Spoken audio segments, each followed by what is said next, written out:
Hey kiddos, Pop Reeb here. We're going to have our very first music theory lesson. It's going to be very, very basic. We're going to have these throughout the year. This one is going to be on the musical staff. This is for everyone. So the musical staff hasn't always looked the way it looks today. Up until about the 1500s, composers would have 20, 30 different lines. Every note on the piano would be representative of a line.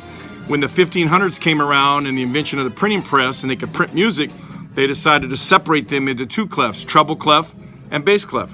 Treble clef is basically for the higher pitch instruments, bass clef for the lower pitched. If you play piano, you know your left hand is for bass clef and your right hand is for treble clef. So in this first music theory class, I don't want everybody to get freaked out and nervous.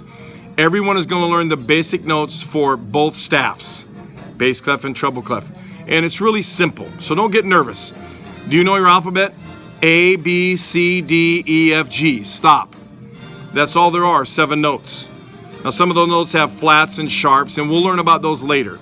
But for now, if you can say your ABCs up to G, then that's all you have to learn, because that's all the notes there are. A, B, C, D, E, F, G. Up and down, bass clef and treble clef.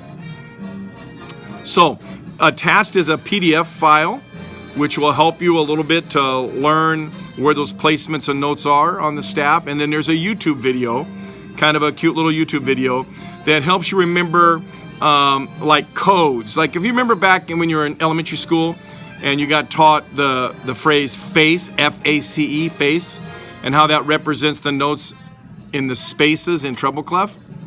Well, in treble clef, there are lines in the spaces, notes in the spaces and notes on the lines. In bass clef, there are notes in the spaces and notes on the lines. And there's a way to remember that through clever little phrases. And you'll learn that by watching the video.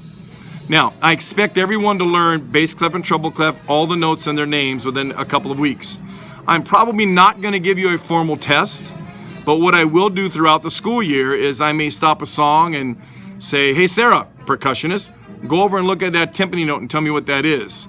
And you'll need to remember what that is. Is it a bass clef? Is it a treble clef? Is it a B, C, D, E, F, or G? Now, a couple things you can do is you can use a 3x5 card and write down the code phrases that they use in the video, or make yourself a cheat sheet, if you will, or put it on your phone, because I'm going to expect you to know this. All right? You have a good time. Enjoy. I love you all. God bless.